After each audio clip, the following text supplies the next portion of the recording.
It's without a doubt that Def Noodles has become one of the most polarized creators on YouTube. I'm sure it's been abundant that Def Noodles has become one of the many jokes in the commentary community itself, as I think that this clip speaks for itself. Yeah,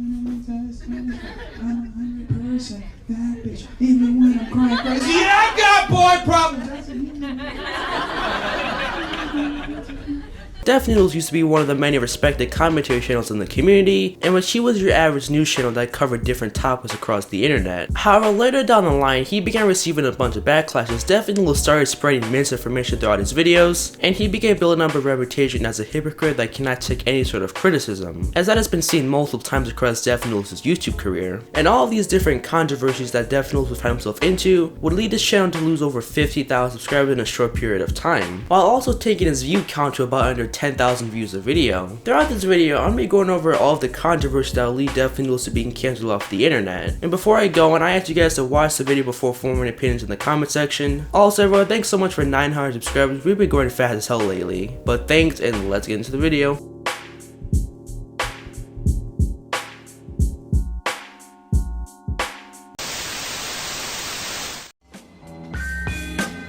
During the early days of Def Noodles' YouTube career, he had posted a video called Chaos Reviews My Channel, where Chaos did a live stream where he reviews different small content creators' YouTube channels. And for some reason, while Def Noodles was reacting to this video, every little criticism point made by Chaos, Def Noodles would get super defensive and back it up immediately. And he would do this throughout the entire 20-minute video. Now, Def Noodles seemed to take everything I said extremely personally. I don't need some douchebag to tell me how to interpret my meme. No, that's totally fine. I totally get it. Outside of the fact that I'm a douchebag, I don't find myself to be a douchebag. I don't know what in my video caused you to think that I'm a douchebag.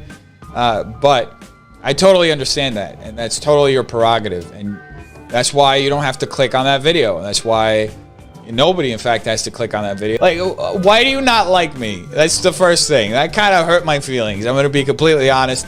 Like, what have I done to make you not like me? Like, I didn't say something to offend you, as far as I know. Maybe I'm too politically correct. Maybe that offends you. I don't know. I want to understand why you don't like me. Like, what specifically about me made you dislike me so much that you're just going in and insulting me?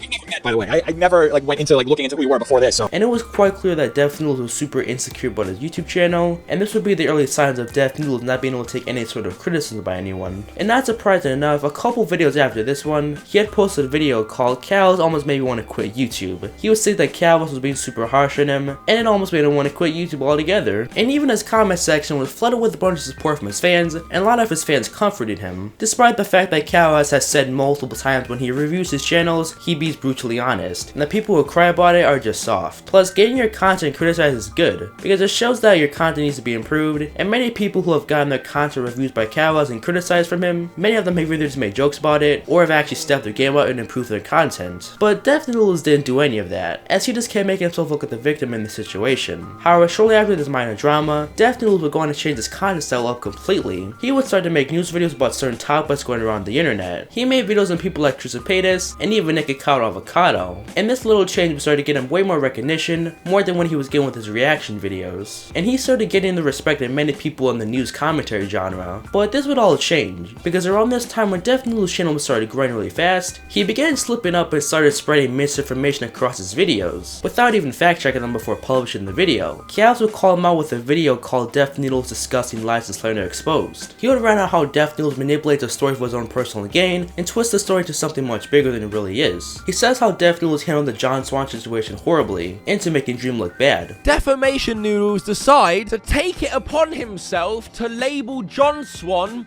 as alt-right. Probably one of the worst things you could label someone on the internet, and something that could absolutely destroy someone's personal life and their career. John Swan did a good job of that on his own, but absolutely does not deserve to be labeled as alt-right. Another situation that Def Noodles handled poorly would be about the Pyrocynical situation. For some context, Pyro had been accused for grooming a boy who was 15 years old, while Pyro was 19 years old. And when Ivory, who was the victim of the situation, when he came forward with the situation on Twitter, Ivory didn't have much proof to back his claims up, as he didn't have any proof that he was actually groomed by Pyro. And Pyro would respond to the allegations, saying that he didn't know Ivory's age at the time. And this left many people taking sides of the situation when all the proof wasn't even presented. And throughout all of this, Def Noodles was slandering named Pyro for most of the time, as he acted like he knew all the information, as Pyro said that he didn't know Ivory's age, but Death Noodles was acting like he knew that Pyro knew Ivory's age for sure. That's unusual. I heard all that stuff on the internet, so you know what that means, folks. It's 100% true across the board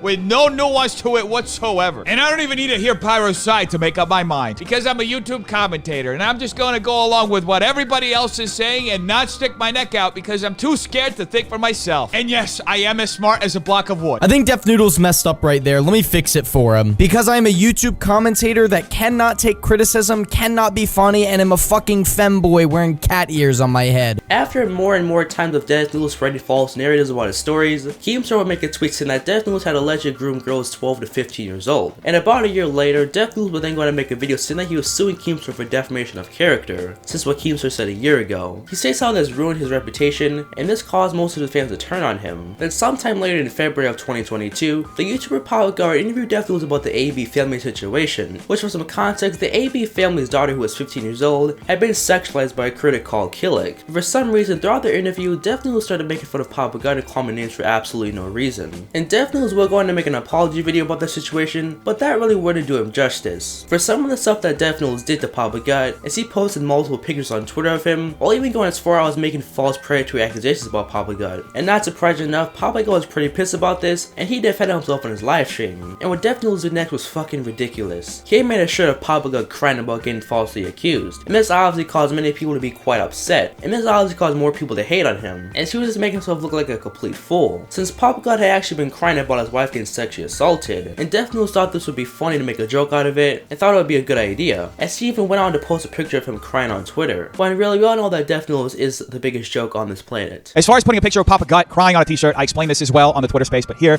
is the abridged version. I saw a short clip of him crying dramatically on his stream. I was in my office. Everyone was confused why this grown-ass man was crying on the internet after someone said that he looked like a pedophile. We thought it was humorous, that anything of the sort would even happen, so I got a screenshot and I put it on a t-shirt. That's it. It was meant to be a grown man crying on a internet t-shirt. Nothing more, nothing less. Later, during the Twitter space, Papa Gut said that he was actually crying because of his wife's essay. Now, as I said, I had no idea because I don't watch his videos.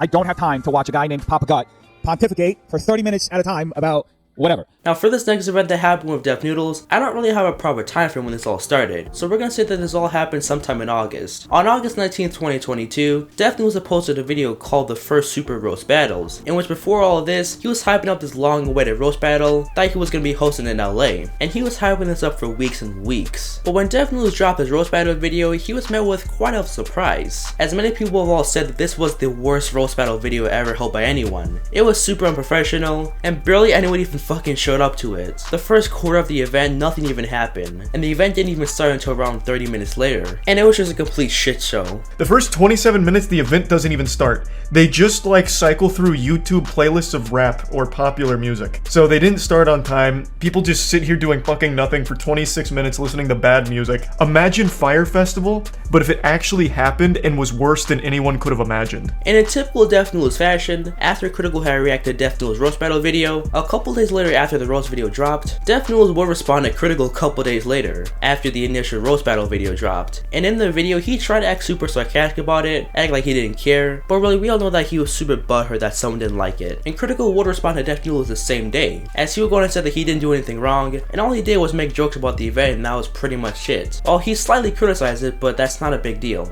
Oh wait, forgot he can't take criticism. And undoubtedly, all of this drama and controversy surrounding Death Noodles will lead his Subcom bleeding subscribers over the course of a couple months. As if we look at a social blade, the highest amount of subscribers that Death Noodles ever had was 600,000 subscribers. But as the present day, his Subcom sits at 530,000 subscribers, as his viewership has also taken a dramatic hit, as his videos barely cracked 10,000 views with a channel with over 500,000 subscribers. As for all the hate he has gotten over the course of his YouTube career. And what's also funny is that across Death Noodles' videos, the biggest thing that he says is if you don't like his content, then don't watch it. That kind of thing that YouTubers say, but that's really just what people say to get out of any sort of controversy. After all, Death Noodles has become one of the biggest hypocrites that can't take any sort of criticism from anyone, and plays the victim in every single situation he's in. He's built up a reputation as one of the most hated content creators in the commentary community in general, or not even just that, the entire YouTube community, as he's made false narratives about people, and spreads misinformation without even fact checking to make sure it's right. And it's extremely clear how insecure he is when people say his content sucks, or when he finds out that he's not not fucking funny. I mean, it was so obvious when he responded critical. It was clear that he was upset how critical reacted to his roast battle video, as Def Noodles thought that he put in so much work into that, only to get shitted on. And time after time, he continues to show that he can't take any criticism and makes himself look even more and more like a fool, and someone who only cares about themselves and not anyone else. But if there is a certain creator you guys want me to look more into, then leave it in the comments down below. And if you guys were looking to see a more in-depth video about this, then I recommend you go watch a Nicholas DeGora video about it, because he goes into way more detail how Def Noodles is shit. Also, thanks once again for 900 subscribers. I don't really know what I'm gonna do yet for when my channel hits 1000 subscribers, but follow my Twitter at Scorpion_1 and follow the Discord. Links to that is down in the description below. And before anyone says this was not a direct hate on Def Noodles. But with that being said, thanks for watching. I'll see you guys in my next video. Peace out.